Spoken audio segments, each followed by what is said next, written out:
बांग्लादेश की पूर्व प्रधानमंत्री जिन्हें शेख हसीना के नाम से जाना जाता है, शेख हसीना और जो गृह मंत्री हैं कमाल, उनको है मतलब बांग्लादेश ने या कहा जाए बांग्लादेश की न्यायिक न्यायालय ने जो मतलब इन दोनों लोगों को सजाएं दी हैं।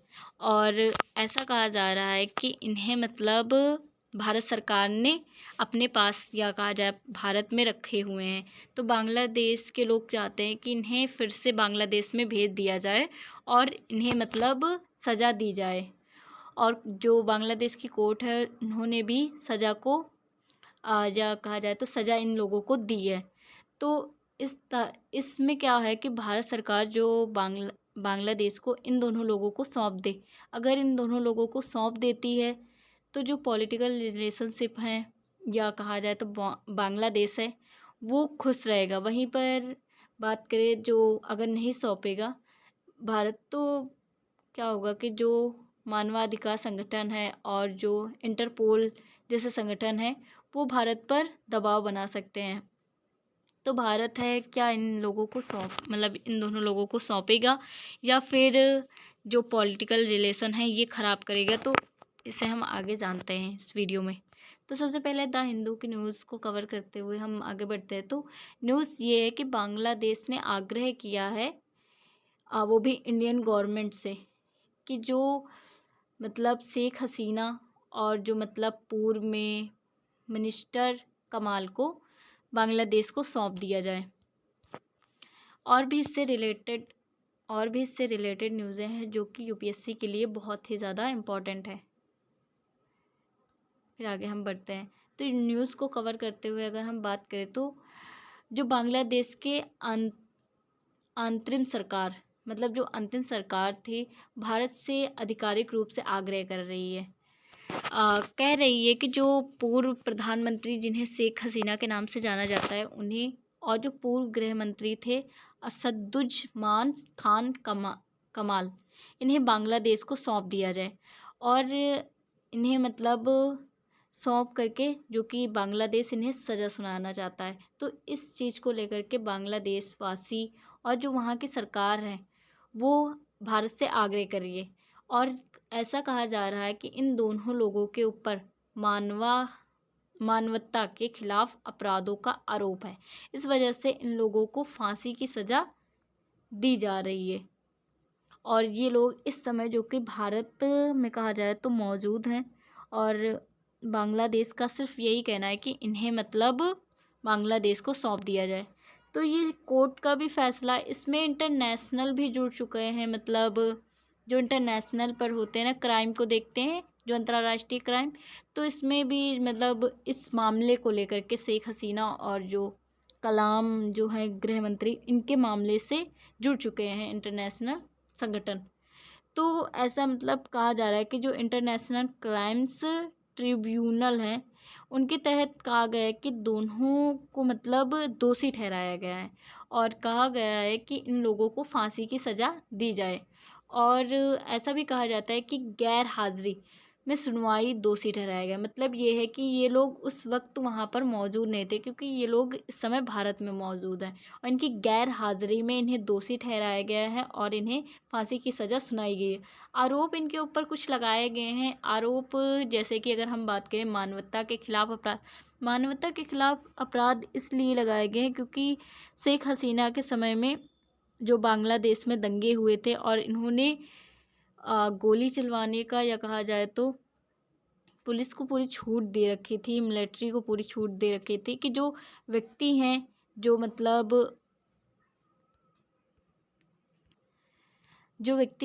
आंदोलन कर रहे हैं तो उनके ऊपर लाठीचार्ज कराना या गोली चलवाना या बम से उन्हें मतलब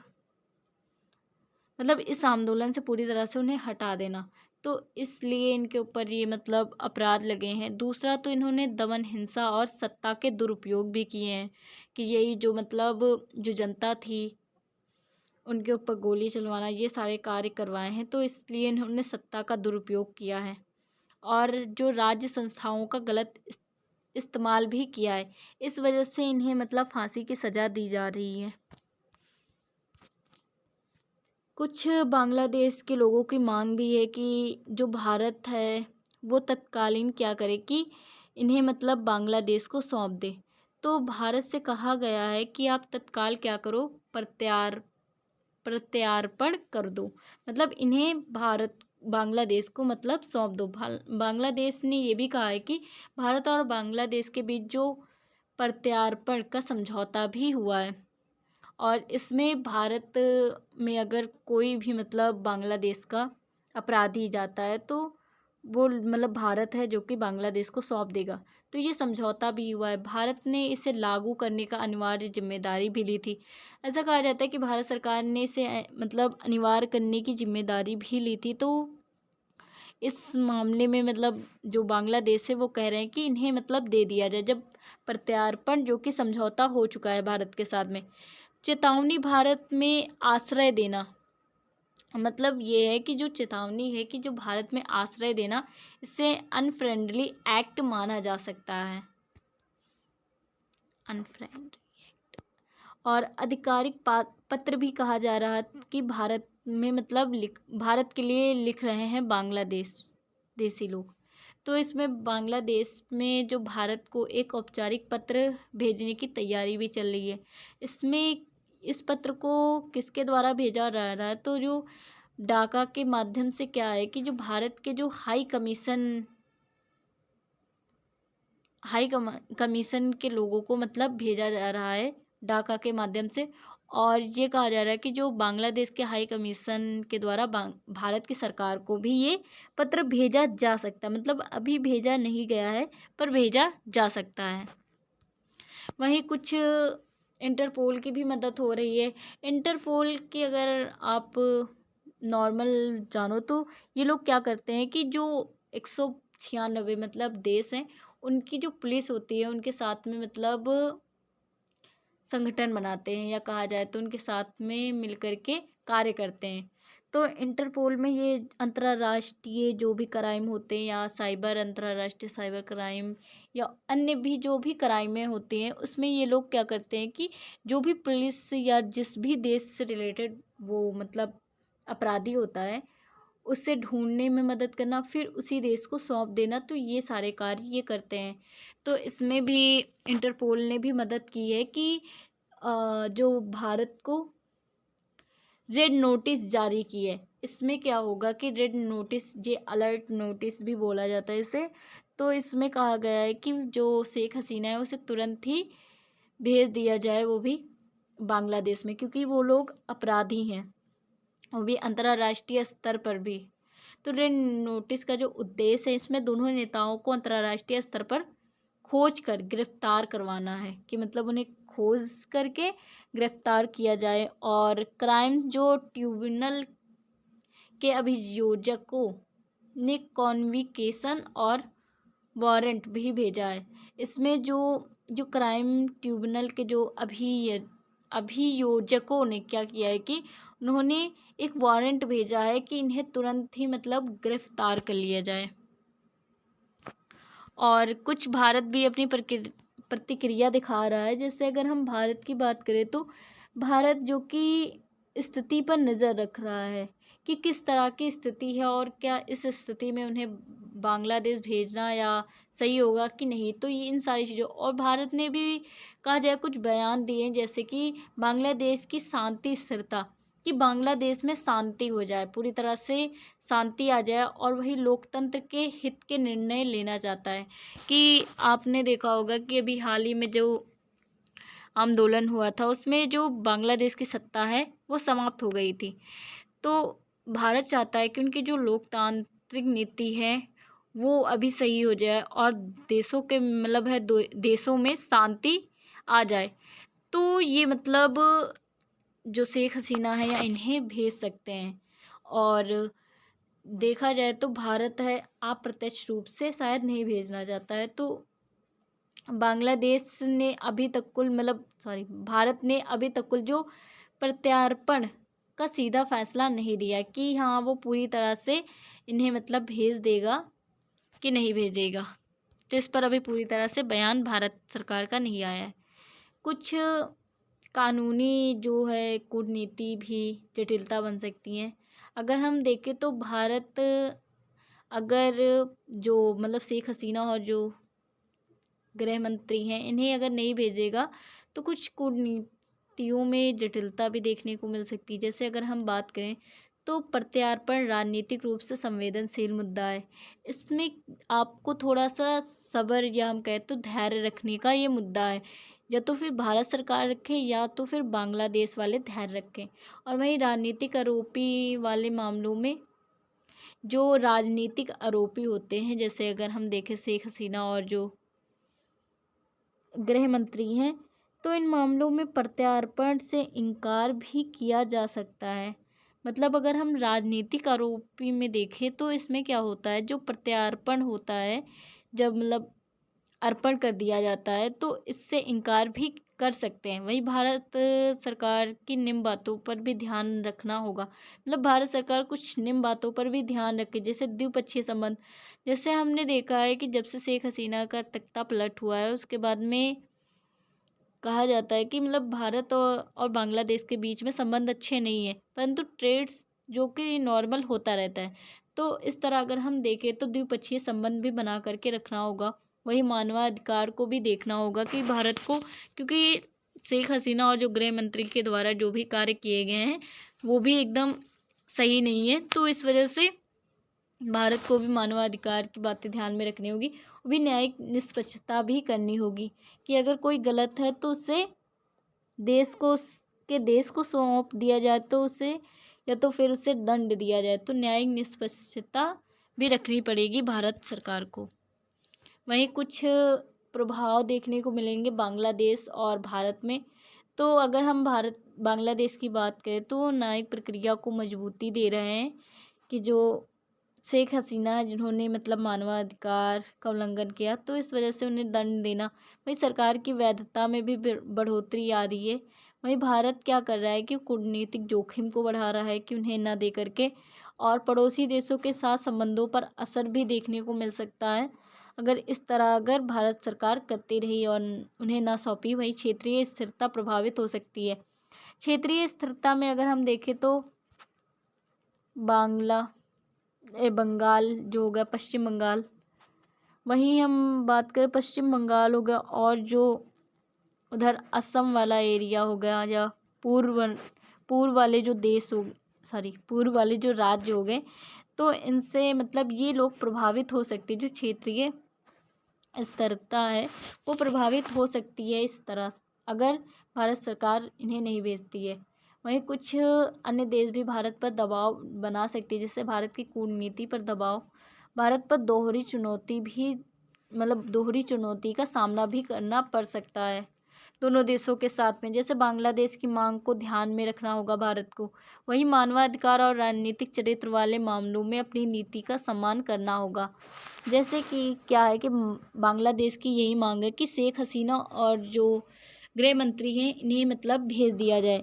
वहीं भारत को इनकी मांग को भी ध्यान में रख करके कार्य करना होगा। वहीं देखा जाए तो मानवाधिकार और राजनीतिक जो चरित्र वाले मामलों में अपनी नीति का सम्मान भी कराना होगा। अगर भारत सरकार नहीं भेजती है तो मानवाधिकार का उल्लंघन होगा। राजनीतिक चरित्र वाले मामलों में भी भारत सरकार के ऊपर उठ सकता है ये मामला। तो ये सारी चीज़ें भारत सरकार को देखनी पड़ सकती है, या कहा जाए तो ये एक चुनौती के रूप में उन्हें सामना इनका करना पड़ सकता है। भारत को कहा जाए तो संतुलित रुख रखना होगा पूरी तरह से, दोनों देशों के बीच में संतुलन और अन्य देशों में भी संतुलन जो कि बनाए, या अपना जो क्या कहते हैं कि अपनी तरफ से संतुलित बनाए रखना ही होगा भारत सरकार को। फिर हम देखते हैं कि जो बांग्लादेश की कुछ आंतरिक जो रणनीति का वैश्वीकरण भी हो रहा है। मतलब क्या है कि उनकी जो राजनीति है उसका वैश्वीकरण हो रहा अन्य देशों तक कुल, जो कि ये मामला पहुंच रहा है। अगर हम शेख हसीना की बात करें तो ये एक वरिष्ठ नेता मानी जाती हैं जिन्होंने मानवाधिकार का उल्लंघन किया और जनताओं पर है अत्याचार, ये सारी चीज़ें इनके द्वारा की गई हैं ऐसा माना जाता है। तो जो शेख हसीना है उन्हें एक वरिष्ठ नेता के मतलब है तौर पर जाना जाता है, और कहा जाता है कि इनका जो मामला है वो अंतर्राष्ट्रीय अंतर्राष्ट्रीय मुद्दा बन गया है। ये मुद्दा होगा, मुद्दा। तो अंतर्राष्ट्रीय जो कि मुद्दा बन चुका है। वहीं वैश्विक मीडिया हो गई, अंतर्राष्ट्रीय सरकारों और मानव अधिकार संगठनों की निगरानी पर भी लगी हुई हैं। मतलब ये है कि अगर हम वैश्विक मीडिया को देखें, वहीं अंतर्राष्ट्रीय सरकारों को देखें, तो और जो मानवाधिकार संगठन होता है उनको देखें, तो इन लोगों ने इस मामले पर बहुत ही ज़्यादा नज़र रखी हुई है। और इस मामले में भारत को भी थोड़ा सतर्कता बरतनी होगी। वहीं इंटरपोल और अंतर्राष्ट्रीय कानून के लिए भी परीक्षा, मतलब क्या है कि इंटरपोल है, उसने क्या किया है कि रेड नोटिस की मतलब मांग की है। इंटरपोल पर दबाव बढ़ेगा। मतलब क्या है कि जो बांग्लादेश है, वहाँ के जो पुलिस है, वो इंटरपोल पर दबाव बना सकती है और रेड नोटिस जो कि जारी करने को कह सकती हैं, क्योंकि इसे अलर्ट नोटिस भी कहते हैं। और इसमें क्या होता है कि जिस भी देश में अपराधी है, उस देश को तुरंत ही उस देश में, मतलब जो अपराधी जिस भी देश में रहने वाला था या जिस देश का अपराधी है, उसे सौंपना ही होगा। और राजनीतिक मामलों में इंटरपोल अक्सर सावधानी बरतता है। अगर देखा जाए तो जो राजनीतिक मामले होते हैं, क्योंकि राजनीतिक मामलों में थोड़ा सावधानी बरतनी होती है, क्योंकि ऐसा इसमें होता है कि पक्षधर जो होता है कि, या विपक्ष बोला जाए, तो इसमें गलत भी मामले हो सकते हैं। तो इन सारे मामलों को ध्यान में रखते हुए इंटरपोल थोड़ा इन पे सावधानी भी बरतने का कार्य करता है। वहीं अगर हम बात करें तो यह मामला जो कि इंटरपोल की वैश्विक विश्वसनीयता पर भी उठेगा और कानूनी स्पष्टता की भी परीक्षा बनेगा। मतलब ये है कि इंटरपोल पर जो कि 196 देश है कि पुलिस जो कि मतलब एक संगठन बनाए हुए है, और इसमें क्या होगा कि सारे देश हैं मिले हुए, और इसमें अगर इन पर ही, इंटरपोल पर ही विश्वसनीयता नहीं होगी और कानूनी निष्पक्षता ये नहीं दिखाएंगे, तो इस तरह इन पर भरोसा भी कम होता जाएगा। तो इन्हें मतलब इस चीज़ को देखना होगा कि इनकी विश्वसनीयता पर कोई सवाल न उठे और कानूनी जो निष्पक्षता है इसकी भी परीक्षा ये दे सके। वहीं कुछ मानवाधिकार जो संगठन है उनकी भी प्रतिक्रिया आ रही है, जैसे amnesty international, human rights watch जैसे संगठन इसमें शामिल हैं। इनके द्वारा ये कहा गया कि इन्हें फांसी की सज़ा सुनाई जाए, निष्पक्ष सुनवाई हो और मतलब किसी के भी पक्ष में ना हो। और वहीं राजनीतिक प्रतिशोध जैसे मुद्दों पर चिंता व्यक्त इन्होंने की है। फिर अमेरिका और चीन, यूरोप की क्या भूमिका हो सकती है। वहीं अमेरिका की बात करें तो ये क्या करेगा कि दोनों देशों के बीच में घुस के अपना बयान देगा कि हाँ, मैंने इन दोनों देशों के बीच में ये स्थिरता लाई, ये स्थिरता लाई। तो ये यही काम कर सकता है जो अमेरिका के राष्ट्रपति हैं डोनाल्ड ट्रंप। वहीं चीन क्या करेगा कि जो दक्षिण एशिया में प्रभाव बढ़ाने का मौका भी ढूंढ सकता है, क्योंकि भारत है और जो बांग्लादेश है, इन देशों के बीच में अगर पूरी तरह से प्रॉब्लम आती है तो चीन है कोशिश करेगा कि इन्हें दबाया जा सके, तो ये कर सकता है। वहीं यूरोपीय संघ क्या करेगा कि इसे ये मतलब इनमें अपनी ये भूमिका दिखा सकता है कि जो न्यायिक पारदर्शिता है इस पर सवाल उठा सकता है, क्योंकि क्या न्याय मतलब पूरी तरह से सही हुआ है या नहीं हुआ है, तो इन सब चीज़ों को, मामले को देख सकता है। वहीं कुछ बांग्लादेश जो मतलब प्रवासी बांग्लादेश समूह हैं, तो उन पर भी असर देखने को मिलेगा। जैसे अगर हम बात करें तो बांग्लादेश के कुछ लोग विदेश में रहते होंगे, या कहा जाए तो विदेशी होंगे, तो उसमें भी लोगों के जो राजनीतिक रूप से दो हिस्सों में बंटवारा, जैसे कि बहुत लोग शेख हसीना को है मतलब राइट समझेंगे, वहीं उन्हें कुछ लोग गलत समझेंगे। तो ये मतलब कहा जाए ये मामला आ सकता है, और जो प्रवासी हैं दो हिस्सों में बंट सकते हैं।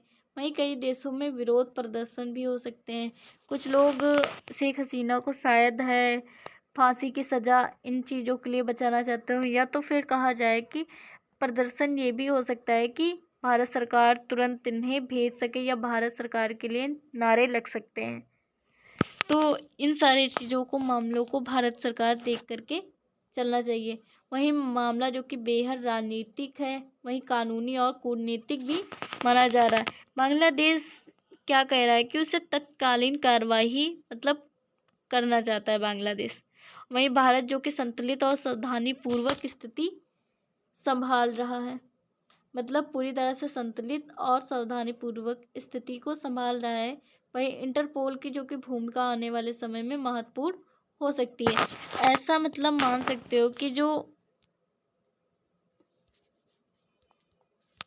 ऐसा मतलब माना जा सकता है कि जो भारत सरकार है, अगर पूरी तरह से संतुलित कर लेते हैं, एक सेकेंड,